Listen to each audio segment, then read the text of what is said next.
हरिभक्त परायण तुळशीराम अण्णा कराड ज्येष्ठ समाजसेवक या ठिकाणी उपस्थित राहिलेले आहेत। यांचा ऋणानुबंध एवढा मोठा आहे की वैयक्तिक जीवनामध्ये या कराड कुटुंबाचं योगदान माझ्या जीवनामध्ये खूप मोठं आहे। आम्ही आधार माणुसकीच्या परिवाराच्या निमित्तानं दादा कराड यांना नेहमी भेटत असतो आणि जे मयूरचं जे लग्न जमलं ते सुपारी फोडण्याचं काम माईस MIT लोणी पुणे इथं दादांच्या उपस्थितीमध्ये झालं। म्हणजे या कुटुंबाचं एवढं प्रेम आहे आणि असे तुळशीराम कराड यांचे या कार्यक्रमाचे अध्यक्ष अंबादास जोशी साहेब हे लोकपाल यांचे हरिभाऊ जोशी हे त्यांचे वडील यांच्यापासून आमच्या कुटुंबावर त्यांचं ऋणानुबंध आहे। त्यांचे उपकार माझ्या कुटुंबावर खूप आहेत। माझे वडील पाठीमागे बसलेले की हरिभाऊ जोशी यांनी खूप मदत केलेली लहानपणी। मी ज्या वेळेस मला शेतामधून दसकट लागलं होतं तर ते इतकं 6 महिने ते दुरुस्तच होत नव्हतं। मग ते मला माझी आई जोशी साहेबांकडे हरिभाऊ जोशी यांच्याकडे घेऊन गेली। ते त्या काळातले डॉक्टर होते आणि डॉक्टरांनी मला ते सांगितलं की ह्याला कमीत कमी 1.5 महिना तरी याला ट्रीटमेंट द्यावी लागेल। आणि त्या काळामध्ये त्यांनी त्या गावामधले ते फक्त डॉक्टर होते आणि त्यांच्यामुळं माझा पाय दुरुस्त झाला, दसकट लागलं होतं। तर अशा पद्धतीनं आणि त्यांचे जे हरिभाऊ जोशी साहेब होते ते स्वच्छतेचे दूत होते गावामधले। दात जर मुलगा घासत नसेल तेव्हा जोशी साहेब आले की मुलगा घाबरून जाऊन दात घासायचा। मी सुद्धा अनेक वेळा ते राख्याची पुडी घेऊन दात घासलेले, म्हणजे एवढा त्यांचा दरारा होता। तर असे अंबादास जोशी यांच्या कुटुंबाचं माझ्यावर प्रेम आहे म्हणून त्यांनी 1 मिनिटाचा 1 सेकंदाचा सुद्धा वेळ लावला नाही आणि त्यांनी होकार दिला कार्यक्रमाला। असे अंबादास जोशी साहेब एवढा मोठा व्याप असून सुद्धा ते या ठिकाणी आलेले आहेत। कमलाकर सावंत आम्ही औषधाला गेलो होतो आणि त्यांनी सांगितलं की त्यांचं जे काम बघितलं, एवढे बिझी शेड्यूल आहे त्यांचं, 19-20 संस्थेचं काम ते करतात आणि मी तर आजीवच झालो, आपलं काहीच काम नाही। मला आधी वाटायचं आम्ही काय 12-1 वाजेपर्यंत फिरता काम करतात, पण मी त्यांच्याकडे पाहिलं एवढं मोठं काम आहे त्यांचं। त्यांच्यापासून प्रेरणा मिळाली आणि मग पवार साहेब म्हणले की बाबा त्यांनाच पण आपण बोलू, म्हणजे एक प्रेरणा स्त्रोत आहे ते प्रेरणास्थानाचं। असे हे कमलाकर सावंत सर आमच्या जे काही मला आतापर्यंत मोरेवाडी शाळा असेल वैयक्तिक जीवनामध्ये हनुमंत काका मोरे गंगा माऊलीचे प्रमुख यांनी हे पण एक कार्यक्रमाला आलेले आहेत। वैजनाथ भोसले सर जे की मला 18-19 वर्ष ते केंद्र प्रमुख म्हणून राहिले आणि त्यांनी आतोनात प्रेम माझ्यावर केलं। त्यांचे जे काही उपक्रम आहेत ते मी भरपूर राबवायचे, मन लावून राबवायचे आणि जे काही अनुताई संशोधन वाघ म्हणजे अणुसंशोधन अनुताई वाघ असेल पुण्यामध्ये, त्यांनी मला कुठेही यशदामध्ये ट्रेनिंग झाली तसं महाराष्ट्र राज्याचं मास्टर ट्रेनर करण्याचं काम भोसले सरनी केलं की त्यांच्यावर माझा एवढा प्रचंड विश्वास होता।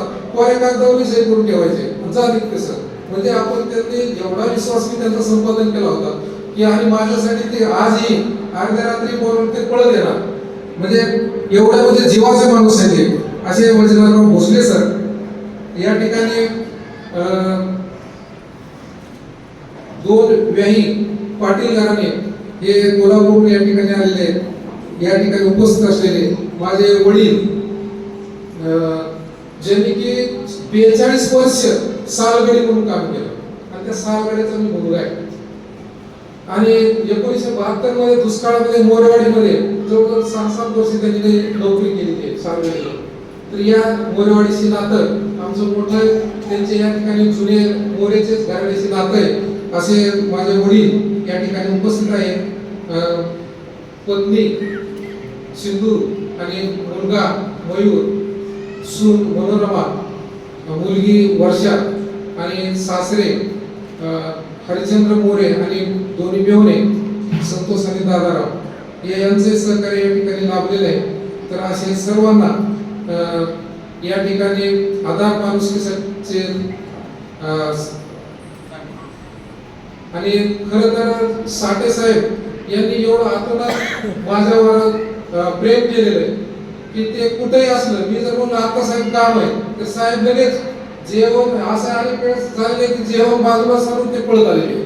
म्हणजे एवढी म्हणजे माझ्या म्हणजे कुटुंबावर आणि माझ्यावर त्यांचं आतोनात असं प्रेम त्यांनी केलेलं आहे. असे साठे साहेब या ठिकाणी सर्व संतोषराव पवार असतील, आम्ही आधार संस्थेच्या माध्यमातून गेले 7-8 वर्ष या ठिकाणी काम करत आहोत. तसंच चौधरी आबा जे की यांचे आयोजक आहेत त्या कार्यक्रमाचे, त्यांनी हे सर्व त्यांना लक्षात त्यांनी वाटलं की चला या कार्यक्रम मोठा घडवून आणावा आणि त्यांचं एवढं माझ्यावर प्रेम आहे. 30-35 वर्ष झालं ते सकाळी नसता संध्याकाळी माझी वाट बघतात की आता कधी येते आणि ते मला दररोज चहा पाजणार राहील आणि ते चहा पाजण्यासाठी वाट बघतात. म्हणजे एवढं बाकीच्या गोष्टी खुलासे इकडं तिकडं ह्या गोष्टी होतच राहतात आणि एवढं आतून नातं आहे आणि त्याच्यामुळे या प्रेमापोटी हा कार्यक्रम त्यांनी आयोजित केलेला आहे. आणि खरं तर हा कार्यक्रम इथं ठेवण्याचं म्हणजे आमच्यावर मोरेवाडीकरांचे आणि मोरे कुटुंबाचे एवढे घनिष्ठ संबंध आहेत. म्हणजे 1972 दुष्काळामध्ये आम्हाला यांनी म्हणजे वाचवलेलं आहे. म्हणजे आम्हाला त्यांनी अन्न चहा घास यांच्या माध्यमातून मिळालेलं आहे. म्हणून या ठिकाणी मोरेवाडीतच कार्यक्रम का घ्यायचा हा एक विषय महत्वाचा आहे. या कुटुंबाचं मोरेवाडीकरांचं मोरेंचं या ठिकाणी आमच्यावर आतून प्रेम आहे. त्याच्यामुळं या ठिकाणी आपण सर्वजण पाहुणे सर्वजण आलात, माझ्यावर या ठिकाणी वर्षाव संतक म्हणून केला त्याबद्दल मी आपले सर्वांचे आभार मानतो. या ठिकाणी जग हे सारे सुंदर आहे, आपण सुंदर होऊया याप्रमाणे जे काही मी लहानपणी जन्मल्यापासून आजपर्यंत ज्या माणसाने माझ्यावर म्हणजे उपकार केलेले आहेत, मला भेटलेले आहेत. एक छोट्या गोष्टी सुद्धा मी एकदा अभ्यास करत असताना म्हैसूरून पडलो होतो आणि मला इतकं मोठं शिंग लागलं. त्या काळामध्ये मला जे वाचवणारे माझे वडील ते सर्वजण म्हणजे हे माझ्या गोष्टी आहेत. म्हणजे आपल्याला असं काही नाही की एखादा गरीबातला गरीब सुद्धा डोंगर पिपळ्यातला माणूस असेल, समाजातला माणूस असेल, त्याने आपल्याला मदत केलेली, त्याचं सतत चिंतन आणि मनन आणि त्याचे उपकार जे आपल्या मनामध्ये असले पाहिजे आणि त्याच्या प्रती आदरभाव हे ठेवणं आपलं काम आहे. आता सरगावामध्ये मला 5 मामा आणि त्यांनी लहानपणी आमची परिस्थिती अत्यंत बेताची असल्यामुळे माझ्या आईनं माझ्या आजीनं माझं नाव तिथं घातलं सरगावामध्ये आणि तिनं खुरपून पैसे डीएडचे असतील पाटक चार उठायची आणि मला ते डबा करून द्यायची. म्हणजे 5 मामा मामी आणि त्यांचे मुलं या शिक्षणामध्ये मला असं अनन्यसाधारण त्यांचं म्हणजे माझ्या जीवनामध्ये ऋणानुबंध आहे त्यांचे, हे मी कधी विसरू शकत नाही. ते स्मरण 5 मामी आणि 5 मामा यांचं मी ते या ठिकाणी करणं माझं कर्तव्य या त्यांचे स्मरण करतो.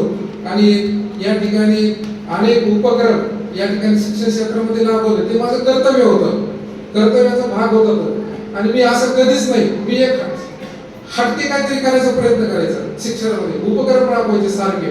तसं ह्यांना माहिती आहे की श्रीनिवास मोरे सरांना आम्ही कधीच दुपारी आज ही असायचं झोपायचं नाही. मी पहिल्या दिवशी जर काय केलं असेल, आज पुन्हा तुम्हाला आश्चर्य वाटेल, मी पहिल्या दिवशी शपथ घेतली की शाळेत कधी झोपायचं नाही. या काय माणसाने सांगा 38 वर्ष हा माणूस ग्रस्त शाळेमध्ये झोपला, दुखायला असेल काही असेल, मी कधीच झोपलो नाही कारण मी ती शपथ घेतली होती. आणि मग ते शिकवायचं काम केलं मुलांना. मी डीएडला असताना मोफत वर्ग घेतले डोंगर पिंपळ्यात आणि डोंगर पिंपळ्यात मी ज्यावेळेस ड्युटी करायला होतो त्यावेळेस आतोनात प्रेम केलं. सगळ्यांनी इंग्लिश स्कूलचे ऑटो बंद केले आणि माझ्या शाळेत मुलं घातले. एवढं मोठं प्रचंड प्रेम लोकांचं होतं म्हणून विद्यार्थी माझ्या आयुष्यात कधीच कमी पडले नाही. आता जिल्हा परिषद शाळेमध्ये एवढे विद्यार्थी कमी, परंतु आजपर्यंत ती गोष्ट मला ती कधीच ही झाली नाही की समाजाने एवढा प्रचंड विश्वास माझ्यावर ठेवला होता. मी इथं तर मोरेवाडीत आलो त्यावेळेस 20 पोरं मिळणं झाले. मग मी प्रत्येक अशी यादी केली 80 मुलाची आणि प्रत्येकाला जाऊन भेटलो. लोक म्हणाले आपण इंग्लिश स्कूलला घालायचं, असं करायचं तसं करायचं. मग मी भेटल्यानंतर आम्हाला काय सांगितलं किंवा आणि मारुती दादा मोरे त्यांना सांगितलं किंवा मला असं म्हणजे विद्यार्थी तर आले पाहिजेत आणि विद्यार्थ्यांचा प्रॉब्लेम आहे. तर मी त्या प्रत्येक विद्यार्थ्यांना ती म्हणजे आम्ही काय भौतिक सुविधा जेवढ्या देता येईल तेवढ्या देऊ. म्हणजे मारुती मोरे दादा यांनी प्रचंड ग्रामपंचायतच्या माध्यमातून काकांनी आणि ते दोघांनी सहकार्य केलं, त्याच्यामुळे एवढा प्रचंड निधी दिला.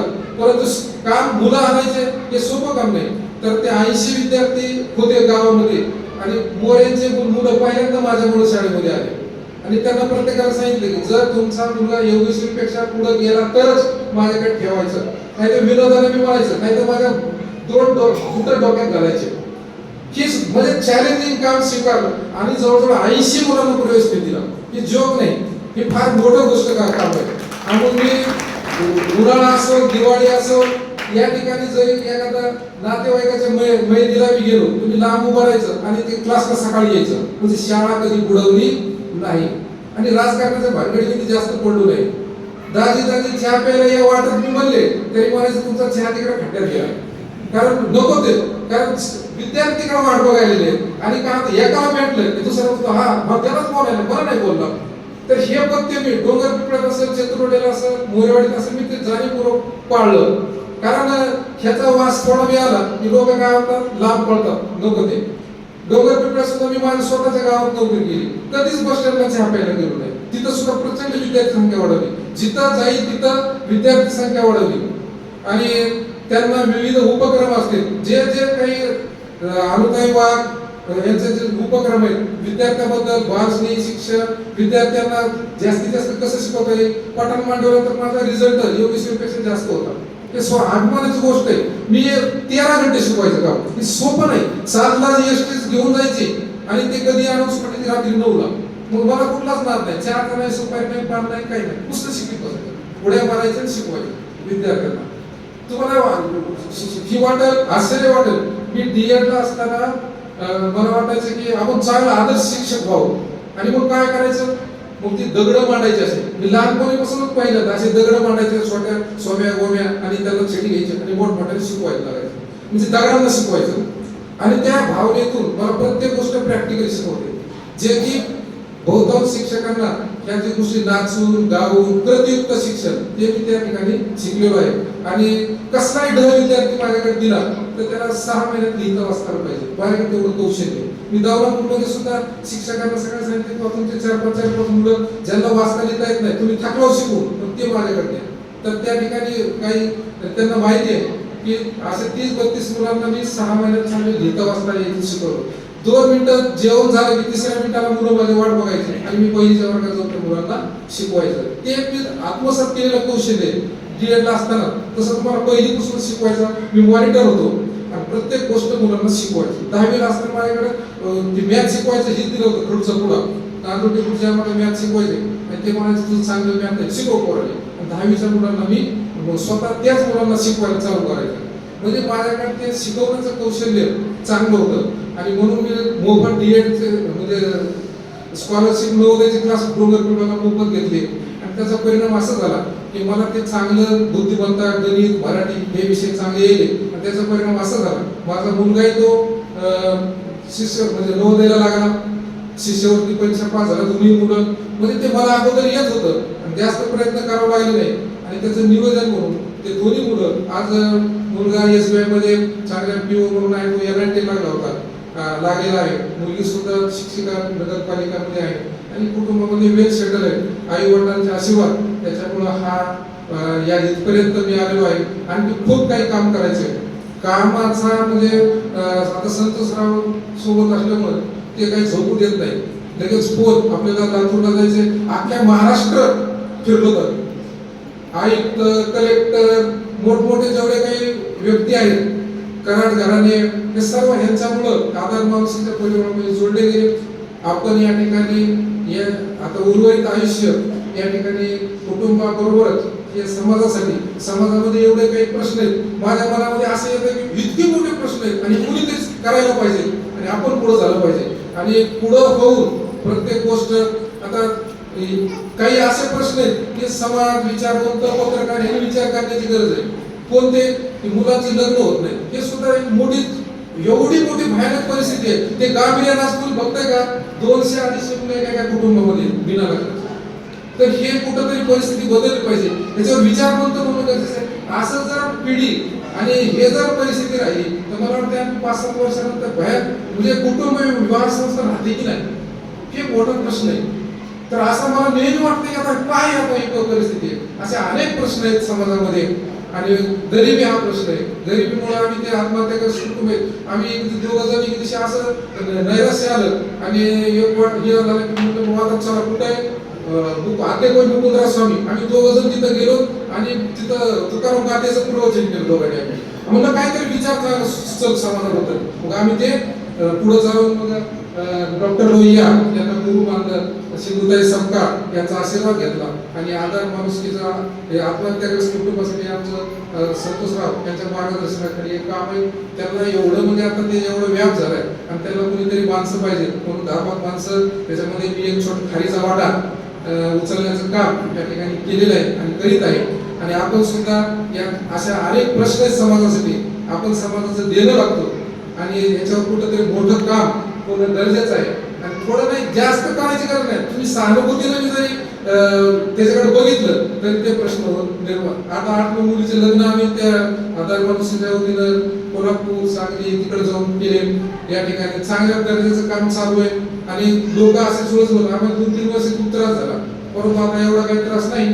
ती सगळ्या गोष्टी होऊ लागलेल्या आहेत आणि अनेक प्रश्न या समाज विद्यार्थ्यांचे, गरीब विद्यार्थ्यांचे, कुटुंबातले प्रश्न या ठिकाणी थोडं हलकं करण्याचं काम या ठिकाणी भविष्यामध्ये करण्याचा मानस आहे. आपण या ठिकाणी नातेवाईक, कुटुंब म्हणून या ठिकाणी प्रचंड असं प्रेम करणारे माणसं. खरं तर इतका वेळ केवळ एवढं बसणं सोपं नाही, परंतु माझ्यावर वैयक्तिक कुटुंबावर प्रेम असल्यामुळं आपण सर्वजण या ठिकाणी आलात आणि माझं या ठिकाणी लांबलेलं भाषण या ठिकाणी आपण हे केलं. त्याबद्दल मी या सर्वांचे, नातेवाईकांचे, मोरे कुटुंबाचे, सर्व डोंगर पिपळ्यातून आलेले, चतुरवाडी, दगडवाडी, दवनापूर या ठिकाणी सर्व गावातून जे व्यक्ती आलेले आहेत त्या सर्वांचा आदर आणि सन्मान आणि शुभेच्छा भविष्यामधून आपले सर्वांचा मी या ठिकाणी ऋणी राहील असे या ठिकाणी सांगतो आणि माझे 2 शब्द संपवतो. जय हिंद, जय महाराष्ट्र.